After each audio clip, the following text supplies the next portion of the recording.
네, 2021년 3월 2일 이정훈입니다. 제가 만 33년이 넘는 기자 생활 중에 상당 부분을 월간지 기자로 보냈습니다. 그래서 이렇게 설명하는 기사를 쓰는데 월간지 기사를 쓰려면 거의 한 달을 끙끙대거든요. 거짓말이죠. 그래도 2주는 끙끙대야 되는데 요즘은 제가 거의 월간지 중에서도 상당히 긴 기사를 하루 만에 써야 되는 처지로 몰리고 있습니다. 왜냐? 하도 이 정부가 희한한 이 안을 많이 내세우기 때문에 그게 뭔지 설명을 해드리려고 하다 보니까 하루 만에 그냥 월간지 기사를 막 팍팍 쓰고 있습니다. 오늘의 주제는 특고입니다. 특고. 중수청에 비유한 중대범죄수사청에 비유된 특고, 특별고등경찰은 무엇인가? 오늘의 제목입니다. 국정원 죽이고 만든 정권 친위대 중대범죄수사청, 중수청, 부제입니다. 3월 1일 경찰대학교 이식희 출신인 서울중앙지검 소속 성기범 검사, 경찰대 졸업하고 잠시 경찰을 하다가 사시에 붙어서 검사가 된 사람이죠. 검찰 내부 검사통신망인 E+의 중수청 일제특별고등경찰의 소환, 이런 제목의 글을 올렸습니다. 여기에서 그는 이 사람들이 문정권 사람들입니다. 구 일본 제국의 유령을 소환하고 있다. 주어를 뺐죠. 중수청은 사상 관련 사무를 취급하기 위해 꾸린 조직인 특별고등경찰이다. 이렇게 썼어. 그리고 이 특고는 특정한 사안만을 담당하는 별도의 경찰 조직이다. 근데 중수청은 그냥 대놓고 하나의 경찰 조직을 새롭게 만들어낸 것과 같다. 경찰 조직의 얼개를 그대로 갖고 있는 조직을 뚝딱 만들고 가장 엄중한 범죄에 관한 수사만 콕 찍어 직무로 부여했으니 이게 특고가 아니면 무엇이냐, 이런 지적을 했습니다. 특고가 가진 위상과 직무를 그대로 가지게 된 중수청을 검사는 물론이고 누구도 통제하지 못한다. 공전절후한 조직이다, 이렇게 썼습니다. 네, 좋습니다. 제가 이 특고를 설명을 좀 드리겠습니다. 지금 우리나라에서는 경찰이 있지 않습니까? 우리나라 경찰은 NPA, National Police Agency라고 합니다. 국가경찰입니다. 우리나라 군대는 국군입니다. 북한 군대는 인민군이죠. 미국 군대는 연방군입니다. 각 그 나라마다 이름이 다릅니다. 영국 군대는 로열 아미, 로열 네이비, 왕립 해군, 왕립 육군, 왕립 폴리스, 로열 폴리스입니다. 네. 지금 대한민국 경찰은 국가경찰입니다. 근데 지금 그 마스코트로 포도리를 내세웠거든요. 포도리는 옛날 조선시대 때 포대로 했는데요. 사실은 우리 경찰청은 이 포도청의 후예가 아닙니다. 진짜 아닙니다. 오히려 일본 경찰의 영향을 훨씬 더 많이 받았습니다. 제가 이런 말씀을 드리는 거는 노무현 정부 때 지금 이 정부에서 경찰, 검찰 이 개혁하는 사람들 약간 선배게 드리겠죠. 그분들과 더불어 이 스타디 공부를 했기 때문에 이런 설문을 드리는 겁니다. 조선의 포졸 시스템은 우리가 근대화하면서 완전히 끊어지고 우리가 근대화를 하면서 일본식 경찰을 수행했기 때문에 우리의 경찰 모델은 오히려 일본에 가깝습니다. 일본은 어떻게 경찰을 만들어 왔는가 하면은 임진왜란 일으켰던 게 도요토미 히데요시죠. 그가 죽은 다음에 일본을 통일한 게 도쿠가와 이에야스입니다. 그 일본을 통일했습니다. 통일하니까 일본은 더 이상 내부 전쟁이 없어지죠. 그래서 도쿠가와 막부가 동경으로 이동해서, 그때는 에도라 그랬습니다. 거기에서 일본 전체를 통치를 합니다. 전쟁이 없어지니까 일본의 사무라이들이 어디 가서 이 사람들이 전쟁 나야 이제 고용이 되는데 고용될 데가 없잖아요. 그래서 에도 막부에서는 이 사람들을 고용을 해가지고 일종의 경찰로 쓰게 됩니다. 그때 그들한테 주어졌던 계급이 요리키, 도신, 호요키키라는 겁니다. 뭐 이런 이름을 알 필요가 없습니다. 요리키라고 하는 직책은 뭔가 하면은 이 중급 사무라이들이 하는 건데, 말을 탈 수 있는, 칼만 차는 게 아니라 립본도만 차고 다니는 게 아니라 말도 탈 수 있는 그런 조금 높은 경찰이죠. 에도에 한 50명이 있었는데 강을 중심으로 남북으로 25명씩 있었습니다. 이 사람들은 수사는 하지 않아요. 누가 잡아온 사람이 있으면은 죄를 주는 기소를 하고 벌을 주는 판사 역할을 했습니다. 그 다음에 도신이라고 하는 사람인데 같을 동자 한마음이에요, 한마음. 이 사람들이 직접 경찰처럼 뛰어가서 수사를 하는 겁니다. 아까 요리끼는 판사와 검사 역할을 하는 거고, 도신들이 누가 잡아옵니다. 한 100명이 있었다고 합니다. 그래서 이제 이게 핵심이고요. 이 사람들은 우리 조선에 비유하면, 조선에 이제 지방에 가면 사또가 있고 사또 밑에 이방, 호방 뭐 있는데 형방이 있지 않습니까? 형방 밑에 포졸이 있지 않습니까? 거기에 비유할 수 있습니다. 근데 막부 시스템 때문에 우리랑 바로 비교는 안 됩니다. 그리고 이러한 사람들 밑에 이 사적으로, 사실은 공적 조직이 아닌데 정보원이자 수사보조원으로 고용된 사람이 고요키키라고 하는 사람들입니다. 이들 중에 일부는 범죄자 출신이에요. 손을 씻고 경찰에 협조하는 거죠. 이런 사람들은 이제 아까 이제 요리끼의 지시를 받은 도신들이 누구를 잡으러 가면 같이 출동하는데, 실질적으로 잡는 건 이 사람들이 많이 했어요. 근데 이 사람들은 사무라이가 아니기 때문에 칼을 못 찹니다. 지금 화면에 나오나요? 이 십자가 모양에 가까운데 하나 꺾어져 있죠. 이걸 짓대, 열십자 손수자서 짓대라 그러는데, 이걸 가지고 사람을 잡습니다. 상대방하고 칼싸움도 하는데, 이게 의외로 싸워보면 굉장히 사람 잡는 데 좋은 무기입니다. 이렇게 해서 일본이 에도 시대 때 일본 경찰을 유지했습니다. 그러다가 이게 이제 1867년에 대정봉황이라 그래서 도쿠가와 막부를 무너뜨리고 사이고 다카모리를 중심으로 이제 해갖고 일본이 천황이 권력을 갖는다고 하면서 사실은 엘리트들이 권력을 갖는 메이지 유신을 하지 않습니까? 네, 막부를 무너뜨립니다. 그럼 무너지니까 일본의 각 지방들을 번이라 그랬는데, 번에서는 아까 말한 것처럼 요리끼 뭐 이런 사람들, 요리끼 도신 이런 사람들이 이 경찰 조직일 수도 있고 자체 군인 조직일 수도 있는데, 그걸로 일단 치안을 하다가 그렇게 했습니다. 그리고 메이지 유신 4년이 지난 1871년에 이 사이고 다카모리가 일본을 만들었다고 할 수 있는데, 그의 부하인 카와지 도시오시, 이 사람 이런 기억할 필요 없어요. 이 사람한테 네가 책임지고, 그때부터 이제 동경이라고 합니다. 에도를. 이 동경의 치안을 책임져라 그럽니다. 그래서 이 사람이 사무라이 출신들 3,000명을 고용해서, 그때는 에도가 굉장히 커졌거든요, 도쿄가. 그걸 막 치안을 합니다. 그때 이 사람들을 뭐라고 불렀는가 하면 라소츠인데, 이게 한자를 우리 발음을 읽으면 라졸입니다. 라졸. 우리가 왜 포졸, 뭐 라졸 그랬지 않습니까? 한때. 예, 포졸과 같은 개념으로 경찰을 합니다. 이렇게 해서 일본이 메이지 유신 초기에는 과거의 경찰제 비슷하게 합니다. 하다가 이 카와지 도시오시가 곧 유럽을 방문합니다. 그래서 프랑스와 독일을 둘러보고 온 다음에 프랑스 경찰에 굉장히 감명을 받고 들어옵니다. 여러분, 프랑스 경찰이 굉장히 혹독했습니다. 그 어릴 때 본 소설 장발장 기억나십니까? 네? 거기서 보게 되면은 이 장발장을 잡아서 억울하게 죄를 주는 사람이 누굽니까? 고등계 형사잖아요. 어쨌든 그때 이제 프랑스는 그런 경찰을 풀어서 체제를 안정시키고 막 권력을 쓰고 그러고 있었죠. 그걸 보고 와서 그 직전에 일본, 우리로 얘기하면 지금 법무부인데 사법성에 경보료라고 하는 게 있었는데, 그 기관을 1814년에 받아서 내무성에다가 경보국으로 개편합니다. 경보국. 경찰할 때 경자, 보호할 때 보자. 그러니까 우리도 과거에 내무부 밑에 치안국이 있었어요. 나중에 치안본부가 됐죠. 독립해서 경찰청이 되는데, 내무부성에 경보국을 만듭니다. 그리고 영국에 가게 되면 영국 수도가 런던인데, 런던은 사실 작은 도시예요. 그 주변에 큰, 또 우리 수도 서울 주변에 뭐 부천, 뭐 의정 붙어 있잖아요. 이걸 큰 수도권이라고 하지 않습니까? 경기 말고. 그래서 그걸 그레이터 런던 그러는데 대런던이라고 하죠. 그 대런던을 다 치안을 다스리기 위해서 영국의 런던 경찰청을 돕습니다. 그걸 본따서 도쿄, 에도 중심으로, 에도가 도쿄가 큽니다. 그걸 전체를 다스리는 도쿄 경시청을 만들게 합니다.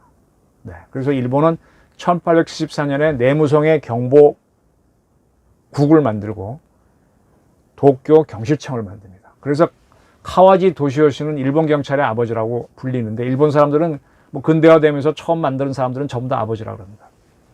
그래서 일본이 이때 이제 메이지 이후에 일본은 자기들이 뭐 Empire of Japan, 대일본 제국이라고 하는데, 그때 경찰이 세 개가 만들어져요. 하나는 아까 내무성, 내무 대신이 이끄는 거죠. 거기에 있는 내무성 소속의 경보국, 우리로 비하면 과거 내무부의 치안국, 치안본부 같은 거죠. 그 다음에 도쿄의 경시청, 도쿄가 가장 중요하니까 그 경시청은 바로 내무국, 내무 대신에 바로 통하는 겁니다. 그 다음에 일본은 지방자치가 워낙 셌잖아요. 번들이 다 그 후에 도도 부연이 됐는데 47개인가요?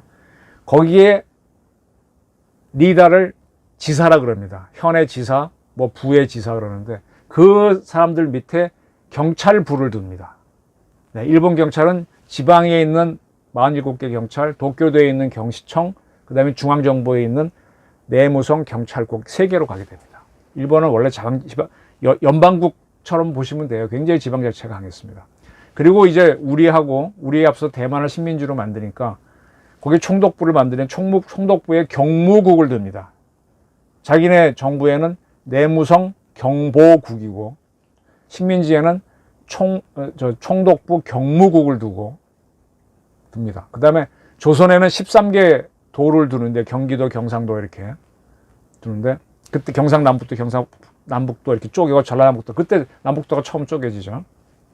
그때 도지사가 지휘하는 5개 부를 둬요. 내무부, 재무부, 농상부, 관공부 그리고 경찰부를 둡니다. 네, 그래서 경찰이 지방경찰이 됩니다. 외정 때는. 그리고 대만에는 5개의 주를 두는데 그 대만 총독부에도 경무국을 두고 5개의 주에도 경찰부를 둡니다. 아시겠습니까? 근데 우리는 이제 45년 해방이 되고 난 다음에 48년 건국을 할 때 우리는 지방경찰이 아니고 바로 중앙경찰로 국가경찰로 갔습니다. 특별시와 직할시 그 후에 만들고 그 다음에 14개인가 15개 시도가 있었지 않습니까? 근데 거기에 지사가 경찰부나 경찰국을 두는 게 아니라 각 경찰서는 모조리 내무부 치안국이 통제하고 구에는 치안본부, 구에는 경찰청이 하는 겁니다. 우리 국가경찰로 갔습니다. 근데 어떤 게 더 좋은 경찰 시스템이냐? 그때 제가 노무현 정부 때도 공부했다 그랬잖아요. 국가경찰이 훨씬 더 발전한 시스템입니다. 저쪽 나라들은 그걸 가지 못해서 지방경찰로 가는 겁니다. 근데 이게 웃기는 게 문재인 정권이 자치경찰을 지금 가고 있어요. 노무현 정부 때도 스타디할 때도 자치경찰을 스타디했었습니다. 근데 이게 세계 대사랑 안 맞는다는 결론을 내린 적이 있었거든요. 근데 뭐 민주화를 위해서는 할 수도 있다 그런 논의가 있었는데 그걸 받아서 지금 가는 겁니다. 그 지금 미국 같은 경우는 연방국가니까 아주 그 주마다 또 카운티마다 폴리스가 있잖아요. 또 옛날 서부시대 때는 보안관이 있었잖아요. 그러니까 국가경찰이 없다 보니까 전체를 묶을 수 없으니까 법무부에다가 FBI를 둔 건데 FBI는 연방경찰이잖아요. 정보기관이면서 그렇게 두는 겁니다. 자, 일본의 이제 경찰 시스템을 설명드렸고 이제 그중에 특고를 설명하기에 앞서서 고등경찰을 설명드리겠습니다. 일본은 이제 아까 메이지 유신 이후에 이제 자기들이 뭐 제국이 됐다라고 하는데 그 후에 좀 지나서 1889년, 그러니까 1867년에 메이지 유신했으니까 한 30, 언제입니까? 한 20 몇 년 지난 다음에 대일본 제국 헌법을 만듭니다. 그 헌법을 토대로 그 다음 해에 제국의회를 만듭니다. 이 헌법 만들 때 이게 가장 기여한 사람이 우리 안중근 의사가 쏘아주기 버리는 이토 히로부미입니다. 그래서 이제 90년부터 이제 의회를 가동하다 보니까 이게 시민민주주의가 해서 막 이제 뭐 데모도 일어나고 서구식으로 그전까지는 군주국가였으니까 그렇게 합니다. 그 다음에 1910년쯤 되게 되면 일본에서도 정당 정치가 지금 우리나라랑 비슷하다고 보시면 돼요. 무슨 당 뭐더라? 선진당 뭐 여러 정당들이 만들어져 갖고 막 치고받고 싸웁니다. 그때 이제 이 정당들이 집권해서 총리를 내고 하는데 그러다 보니까 선거에서 이기는 게 중요하니까 선거법 문제가 매번 쟁점이 됩니다. 네. 그 집권만 딱 하고 나면은 상대방을 탄압하게 되죠. 네? 근데 이제 일본이 제국 헌법을 아까 1889년에 반포했는데 바로 그때 도쿄 경시청에다가 고등경찰을 만들어요. 고등경찰은 쉽게 말하면 수사하는 경찰, 수사 형사가 있지 않습니까? 그거 말고 정보 경찰로 보시면 돼요. 왜냐? 이제 정당 정치를 하게 되니까 정치인들이 움직이잖아요. 그걸 알아야 되겠다 싶어서 그것만 하는 경찰부로서 고등경찰을 만듭니다. 이게 이제 정치 탄압으로 가게 되는 거죠. 근데 이 고등경찰이 뭐를 근거로 활동하는가 하면은 일본이 이 헌법 만들기 전에 그때는 이제 군주국이었잖아요. 천황을 중심으로. 그때 1875년에 태정관 포급 제110호라고 하는 걸로 참방율, 그때는 법이 아니에요. 율이라 그랬습니다. 이런 법을 만들었는데 이 참자가 되게 어려워요. 누구누구를 헐뜯다 할 때, 참소하다 할 때 참자에다가 헐뜯다 할 때 참방법. 누구를 헐뜯거나 참소하면 안 돼요. 내용은 뭔가 하면은 일본 천황이나 황족을 비판하면 안 된다는 거예요. 글로도 안 되고 신문 언론도 그런 보도하면 안 되고 만화로 그려도 안 됩니다. 이걸 근거로 정치 탄압을 합니다. 고등경찰이. 네. 그래서 고등경찰들이 이제 과거 이제 군주제 때 만든 참방법률을 가지고 이렇게 합니다.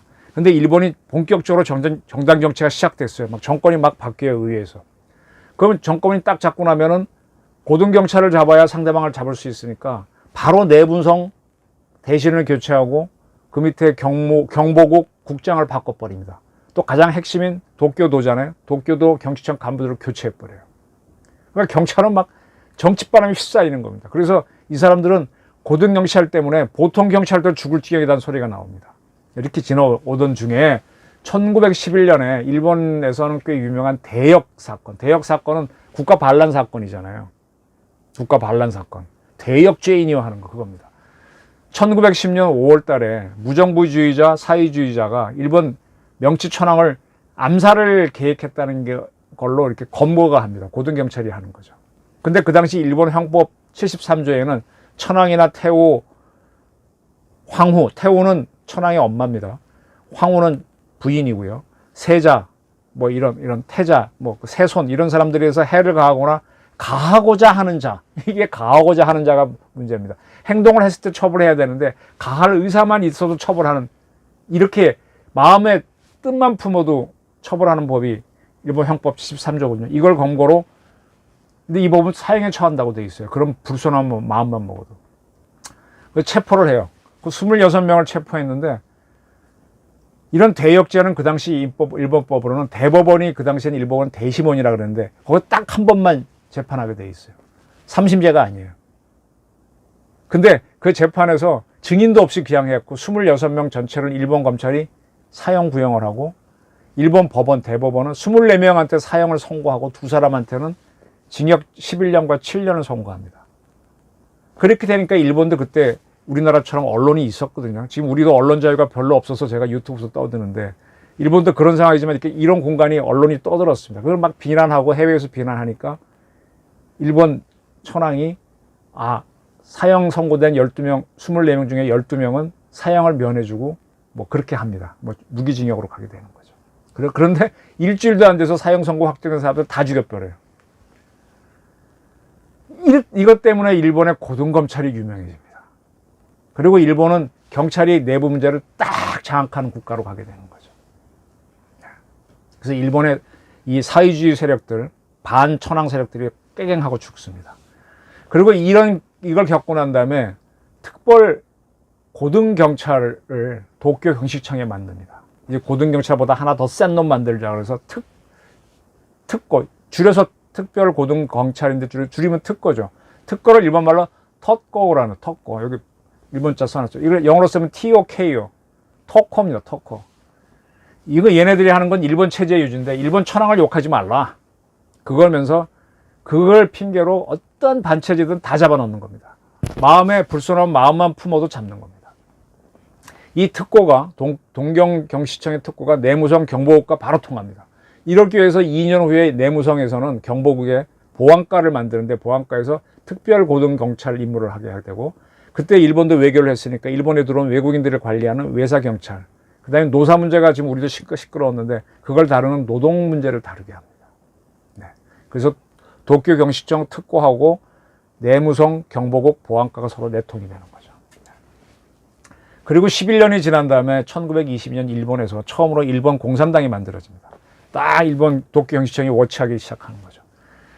그리고 그렇게 되니까는 23년부터는 일본의 지방이 이제 47개 도도부현이 있는데 거기에도 경찰부가 있다 그랬지 않습니까? 현 지사가 이끄는. 거기에서 특별 고등경찰과를 만들어서 특고를 만들죠. 그래서 공산당 지부를 감시하기 시작합니다. 그리고 일본이 1925년에 치안유지법을 만드는데, 이게 뭔가 하면 공산주의자를, 쉽게 말하면 반공법이에요. 우리도 반공법이 있었죠. 그게 지금 국가보안법이 됐지 않습니까?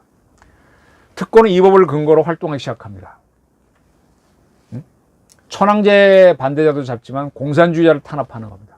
그리고 28년에는 모든 일본의 도도부현의 경찰부에 다 특별 고등경찰과, 특고과가 만들어집니다.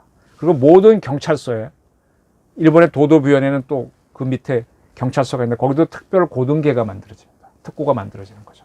이거 우리식으로 얘기하면 우리 경찰서에 지금 보안과가 있는데 그게 과거에 대공과였잖아요.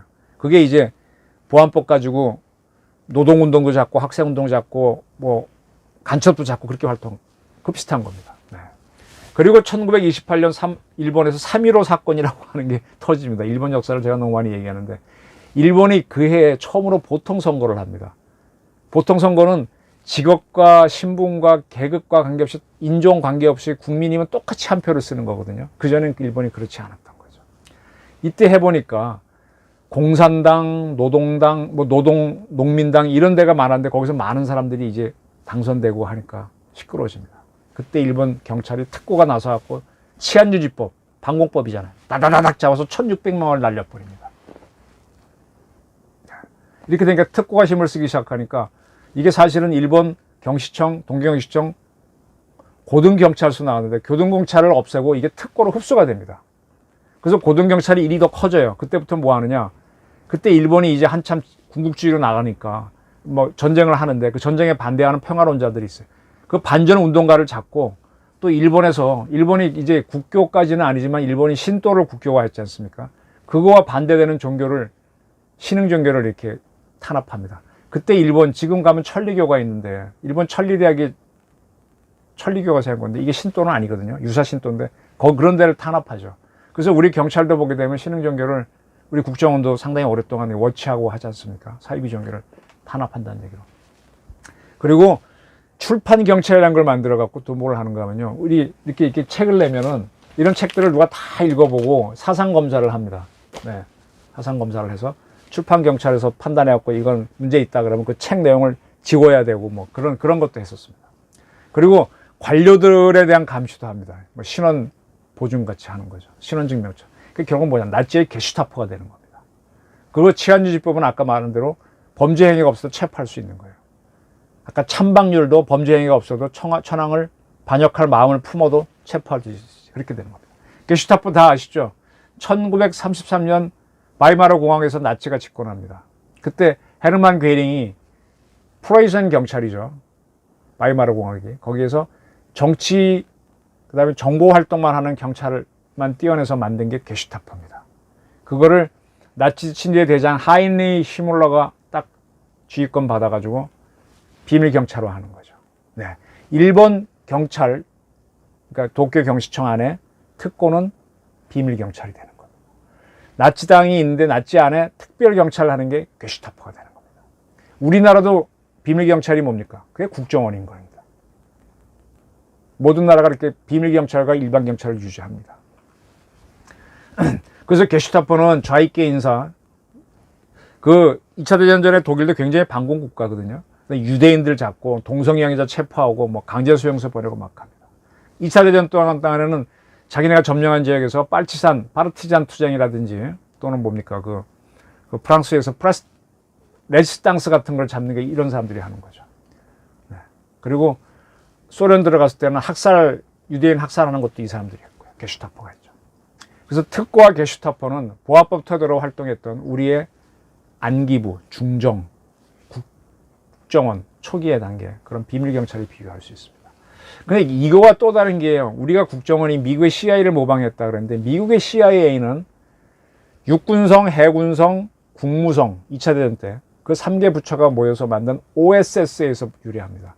전쟁을 하다 보니까 외교도 총력전이고 해군 공군 다 뛰는데 공군이었고 해군 육군 다 뛰는데 그때 중요한 게 적국 정보거든요. 적국에 가서 뭐 대적 활동을 해야 되는데 외국 활동하기 위해서 OSS를 만들었다는 게 CIA가 됩니다. 내부에서 간첩을 막고 하는 건 FBI가 기본적으로 하는 거고 외국 활동을 하기 적국에서 활동해서 CIA를 만든 겁니다. 그럼 일본의 특고하고 독일의 게슈타포는 내부에서 적을 잡는 거거든요. 그럼 일본군의 정보부대하고 독일군의 정보부대는 적국에 가서 활동하는 겁니다. 개념이 이해되시나요? 근데 우리가 5.16 하고 난 다음에 미국의 CIA를 모방해서 중앙정보부를 만들어요. 근데 중앙정보부가 북한에 가서 활동을 해야 되는데 그것도 하긴 했습니다만은 국내에서 단체들을 잡는데 더 많이 합니다. 특고 역할을 더 하면서 CIA 역할을 하는데 특고 역할을 더 많이 한 거죠. 그래서 민주인사들이 반발을 한 거고, 저희 선배들은 중정에 가서 뺨따기 맞고 하는 선배들 제법 많습니다. 이게 이제 이런 거죠. 그러다 보니까 여기에 이제 중정에 당한 사람들이 야당으로 들어갑니다. 처음에는 뭐 하다 나중에 민주화 운동권으로 바뀌는데, 이러한 사람들을 대거 정치권으로 받아준 사람이 누구냐? 제가 늘 얘기하지만 좌익의 숙주라고 하는 김영삼입니다. 이 사람이 젊은 피라는 이유로, 그런 명분으로 이제 막 그런 운동권들을 받아주기 시작합니다. 그 다음에 김대중 씨가 이제 호남 세력 중심으로 확 받아들이면서 이게 우리나라 정치권이 전부 다 불구죽죽하게 가게 되는 거죠. 네, 그렇습니다. 그래서 민주당 계열 사람들은 집권만 하게 되면 첫 번째로 특고인 국정원을 잡으려고 합니다. 아까 일본도 정당 제국주의 시대에 정당 정치가 활성화되면 정권만 잡으면 일본 경찰을 잡으려고 한 것처럼 비슷한 거죠. 그렇게 되는 겁니다. 근데 지금 문재인 정부 내에서는 김병기 법안이 만들어져 갖고 국정원을 완전히 이제 박살내버렸어요. 김병기라는 사람은 국정원 출신인데 이 사람이 김병기 법안을 만들어 국정원을 완전히 지금 뽀개버렸습니다. 그러니까 사실 이 정권도 비밀경찰이 필요해요. 특고가 필요한데 국정원은 그 역할을 못하게 만들어버렸어요. 그리고 여기 대공부서는 경찰로 보내게 했는데 경찰 중에서도 국가수사본부로 보내게 했습니다. 그 문정부도 반여당 세력, 반정부 세력은 어떻게 탄압하긴 해야 돼. 정치적으로 해야 되는데 국정원이 그 역할을 못해요. 그러니까 일본의 특고 역할을 누가 해줄래? 찾게 되는 거죠. 그러한 기능을 국수본은 지금 막 만들어졌으니 할 수가 없고 경찰청도 막 흔들어놨으니 못하니까 중수청, 중대범죄수사청으로 할 수 있다는 게 바로 일본 특고론을 얘기한 경찰대 20기 출신의 검사인 성검사의 판단이고 저 또한 동의하는 바입니다.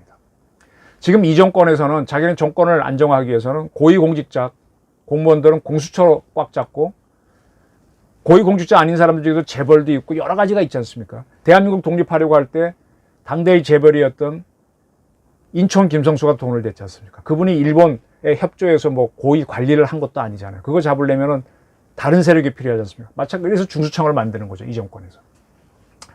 그래서 중수청은 정권 하명 사건을 전문으로 할 테니까 일본 제국주의의 특고와 비슷한 역할을 하게 될 겁니다. 그렇게 받고 성검사도 그렇게 받고 저도 그렇게 봅니다. 근데 이러한 특고와 같은 역할을 과거에 중앙정보부나 안기부만 한 게 아니라 우리 경찰에도 사직동 팀이라는 게 있었어요. 그게 나중에 특수수사들의 이름을 바꿉니다. 청와대 하명 사건 했어요. 근데 이거를 해체하게 만든 게 누구냐? 노무현 정권인가? 김대중 정권인가? 이 민주당 계열이에요. 그래서 지금은 그게 해체돼서 특수수사과로 있는데 그건 이제는 경제범죄를 수사하는 정치 사건을 하지 않는 그런 경찰 조직으로 만들었습니다. 그러놓고 나서 지금 정치적인 어떤 문제가 났을 때 그걸 딱 잡는 걸 하려니까 특고가 필요해서 중수청을 만든다는 게 우리 성검사의 판단이고 저 이정훈의 판단인 겁니다. 그리고 이제 일본의 식민지인 조선과 대만에 고등경찰이 있었잖아요. 그래서 우리나라 그 일제 때 소설 보게 되면 고등경찰이라 그러면 막 치를 떨잖아요. 우리에는 그 친구들이 특고 역할을 했죠. 네. 그래서 김이독립 운동할 때도 일본 고등기 형사들이 잡아갔는데 바로 그들이 특고입니다. 일본은 우리 전국 조선은 13개 도에 경찰부를 뒀지 않습니까? 그 밑에 고등계를 설치했습니다. 고등계 중에 하는 일 중에 하나가 사상범을 잡는 특고 역할이었습니다. 자, 김원봉을 소재로 한 영화 암살이 있었죠. 문재인 대통령 정권 사람들이 많이 봤다고 하면서 김원봉을 띄웠습니다. 무정부주의자. 저는 이자에 대해서 또 1시간 강의하라면 하겠는데 바로 이자와 싸웠던 사람이 친일파 형사들이 누굽니까? 고등계 형사들입니다. 응?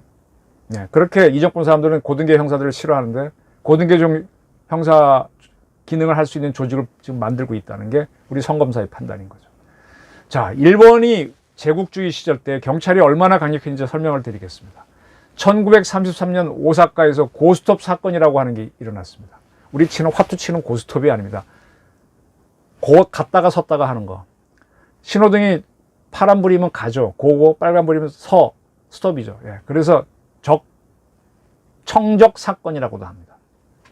일본에서 도로에 신호등이 생긴 거는 1930년이 처음으로 알고 있습니다. 그래서 신호등을 막 보급하면서 이 경찰이 나서갖고 신호등 건너는 법에 대해서 굉장히 계도를 했습니다. 그 1933년 6월 달에 일본 육군 4사단 소속, 8년대 소속, 나카무라, 뭐 일본에서 흔한 이름이죠. 1등병이 신호등을 무시하고 빨간불인데 길을 건너갔어요. 그러니까 그때 마침 일본 순사가 나와서 그걸 계도하고 있었는데 메가폰 쥐고 있다가 어이 이봐 마 소리 질렀겠죠. 너 서! 그 제복 입은 경찰이 제복 입은 군인을 세우니까 둘이 기가 안 죽고 버틴 거 싸움질이 벌어졌습니다. 경찰이 나와서 이 친구를 잡았죠. 난 경찰이야 군인이다 그러니까 헌병대가 달려왔습니다. 헌병이 일본 군이 얼마나 그때 힘이 셌습니까? 헌병이 이렇게 주장하죠. 아니 어떻게 민간인 앞에서 군인을 망신 주느냐? 이렇게 싸우니까 또 일본 헌병하고 경찰이 싸우게 되는 거예요. 그러니까 일본 육군은 일개 순사 따위가 어찌 이럴 수 있냐 막 이랬습니다. 그러니까 일본 오사카 경찰이 화가 나니까 교통신호 지키지 않는 거는 말도 안 된다. 육군이든 뭐든 상관이 없다. 신호 지키지 않는 거는 육군은 횡포다 하고 막 싸웁니다. 근데 여기서 이제 계급 문제가 나오는데 그 당시 일본 계급으로 보게 되면 순사가 1등형보다 한 끗발 높았습니다. 그러니까 경찰이 유리했죠. 그러나 군인들은 일종의 누구도 손대지 못하는 취해복권 대상자였어요. 여러분들 제가 어릴 때 해병대나 특전사 가는 사람들은요 술 마시고 싸움 벌이면 경찰이 잡지 않았습니다. HID 요원도 안 잡았습니다. 그때는 경찰이 셌거든요. 박정희 때 전두환 때. 지금은 안 그래요. 바로 잡아갑니다. 그때 일본이 그랬습니다. 그러니까 이렇게 둘이 싸움 붙은데 계급발로 보게 되면 경찰이 높은데 육군이 더 세게 나오니까 일본 언론들이 재미삼아 썼죠. 굉장히 인기를 끌었습니다.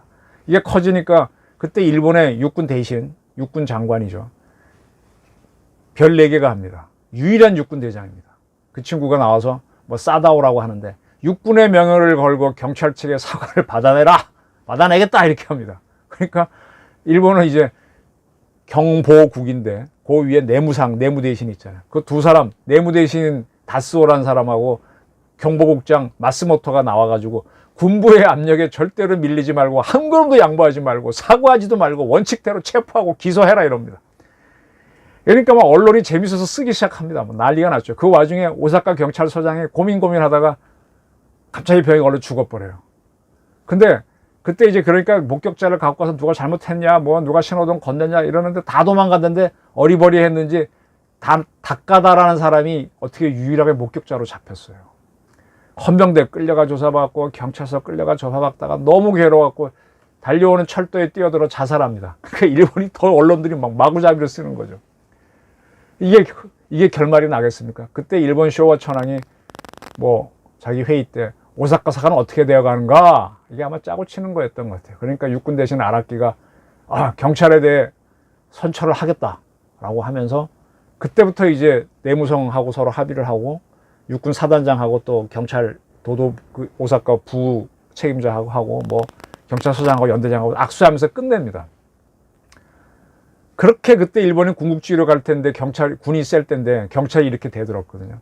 그때부터 일본 경찰은 우리는 그냥 경찰이 아니라 일본 천황폐하의 경찰이라 하면서 로열 폴리스를 주장합니다. 로열 폴리스. 아까 제가 우리나라 경찰은 내셔널 폴리스라고 그랬죠. 국립경찰. 내셔널 포스였으니까 국군이고. 로열 폴리스를 쓰는 나라는 영국이 대표적입니다. 왕립경찰입니다. 일본 경찰은 왕립경찰이 아니에요. 홍콩 가보니까 홍콩도 로열 폴리스 해놨던데 지금은 아닙니다. 중국이 지배하니까. 과거 경찰. 그거 다 영국 경찰이니까 그런 건데 일본은 천황이 만든 게 아닌데 이때부터 로열 폴리스를 주장합니다. 이렇게 경찰이 셌기 때문에 일본을 항복시킨 다음에 메가더 사령부가 군정을 하면서 일본 군도 해체하지만 일본 경찰 완전 해체시킵니다. 내무성도 없애버리고 경보부 없애버리고 도쿄 경시청 없애고 도도부현 경찰부 다 없앱니다. 그리고 새로운 경찰을 만들어서 지금의 자치경찰제인 일본 경찰을 만듭니다. 그런데 그때 조직이 없었지만 그 사람들이 또 그 후배들이 들어오니까 지금 만든 일본 경찰은 제국 경찰하고 좀 비슷한 면이 많습니다. 일본은 전통적으로 경찰이 셌어요. 일본 검찰은 약해요. 거의 기소권밖에 없어요. 그래서 자꾸 경찰에서는 일본 경찰 닮아가자 그래서 그걸 경찰 계약 수사권 조정을 우리의 검찰 계약으로 냈는데 그걸 받아들인 게 과거의 노무현 정권 시행을 못하는 걸 시행하는 게 지금 문재인 정권입니다. 그래서 자꾸 검찰의 기소권을 뺏으려고 그러죠. 뺏어놓으면 너무 약하니까 중수청을 만드는 이런 왔다 갔다 하는 짓을 하고 있습니다. 이 정권이. 일본에서는 도쿄지검 특수부하고 오사카 특수부, 뭐 세계 특수부만 유명하고 일본 검찰은 별거 없습니다. 일본 경찰은요, 총리하고 일본 천황 경호까지 합니다. 우리는 별도로 경호실 PSS가 있지만 걔네들은 다 하고요. 해외 나가서 영사활동하는 것도 경찰이 합니다. 우리는 해외 주장하는 안기부 국정원 요원도 나가고 주로 나가잖아요. 근데 일본은 경찰이 나갑니다. 그리고 특고가 하는 과거에 했던 국내 정보 활동으로 일본 경찰이 다 하고 있습니다. 지금 일본은 법무성 산하에 공안조사청 만들어서 국내 정보를 하는데 힘이 없고요. 또 해외 정보는 내각정보소에서 하는데 역시 힘이 없습니다. 역시 일본에서 가장 센 거는 경찰입니다. 이 경찰을 자꾸 닮아가자는 게 그 노무현 정부 때 저랑 같이 스터디했던 사람들이고 그걸 지금 펼치고 있는 게 이정권 사람입니다. 근데 경찰이 단숨에 안 되니까 중수청을 강화하는 쪽으로 가는 거죠. 그 중수청을 특고라고 딱 지적한 게 경찰대 출신의 검사인 송검사입니다. 지금 일본은 경찰청이 관찰이 제국 시절에 왔다 갔다 애먹었잖아요. 그래서 지금 어떻게 됐는가 하면요. 일본을 이끄는 건 내각이잖아요. 거기에 뭐 외무 대신 내무 대신이 있는데 경찰은 그 안에 안 들어갑니다. 이 내각 바깥에 공안위원회를 만들고 그러니까 완전히 정치로 독립을 시키는 거죠. 그 공안위원회 밑에 경찰청이 있습니다. 이 경찰청은 도쿄 경시청하고 홋카이도 경찰본부만 직접 관할합니다. 그리고 나머지는 다 자치경찰인데 나머지 경찰은 일본이 왜 긴기지방, 주부지방 7개 지역으로 나눠주잖아요. 거기에 관구경찰을 그냥 그 중요하지 않아요. 만들어 놓고 각 도도비원에서 경찰을 독자적으로 합니다. 근데 이 도도비원 경찰끼리 이 관구경찰을 통해서 서로 협조를 합니다. 국가경찰은 못 가니까 그렇게 협조하는데 우리 국가경찰을 쪼개는 게 누구다? 문재인 정권이다. 그래서 일본은 국가에서는 내각 바깥에 공안위원회를 두고 그 밑에 경찰청을 둬서 동경경시청, 홋카이도 경찰본부를 관할하게 하고 지방에는 각 도도비원마다 공안위원회가 있고 거기에 경찰을 두게 했습니다. 자치경찰이라고 하는 거죠. 네. 근데 우리는 지금 어떻게 됐는가 하면 우리 경찰청은 안전행정부 소속이죠. 그러니까 대통령이나 여당 하는 대로 질질 끌려갑니다. 우리 검찰청은 법무부 소속이죠.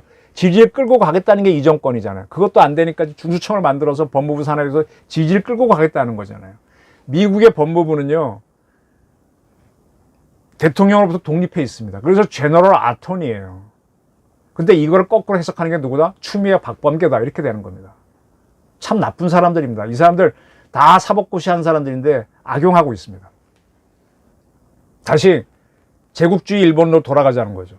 일본에서는요, 우리 그 친구들은 커리어라 그러는데 이 고시 붙은 친구들이 경찰로 많이 가서 굉장히 경찰이 엘리트되어 있습니다. 우리는 고시 출신들이 잘 안 가죠. 이제 가긴 가는데 많이 검찰은 100% 검사들은 다 고시한 사람이잖아요. 그러니까 늘 밀리죠.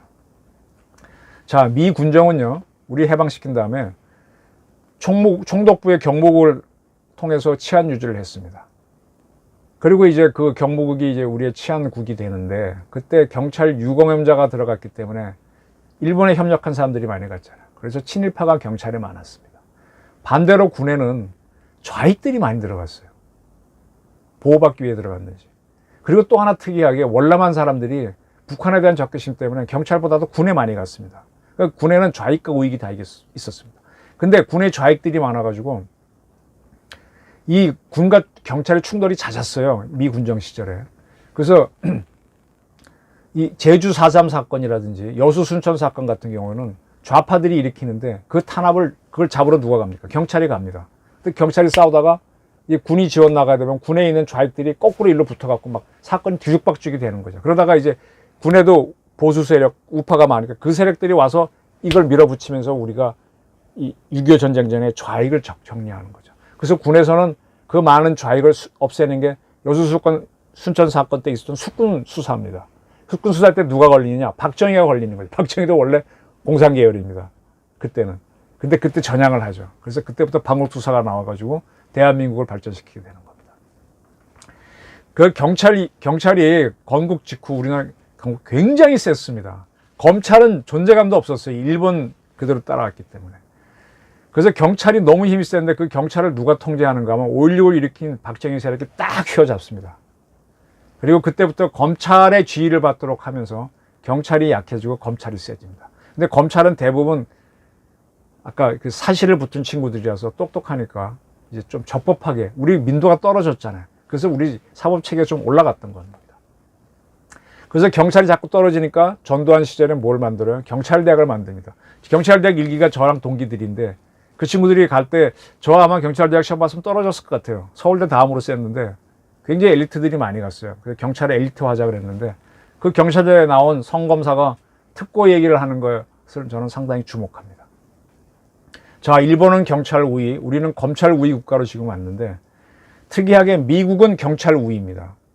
중국도 경찰 우위입니다. 연방국가 이런 나라는 다 경찰 우위예요.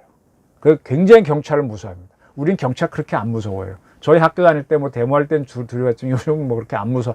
경찰이 완전히 뭐 동네 북이지 않습니까? 검찰은 소수입니다. 이 검찰이라고 하는 게 원래는 판사에서 온 거예요. 옛날에 경찰이 너무 셀 때 아무나 잡아갖고 막 재판 넘겨요.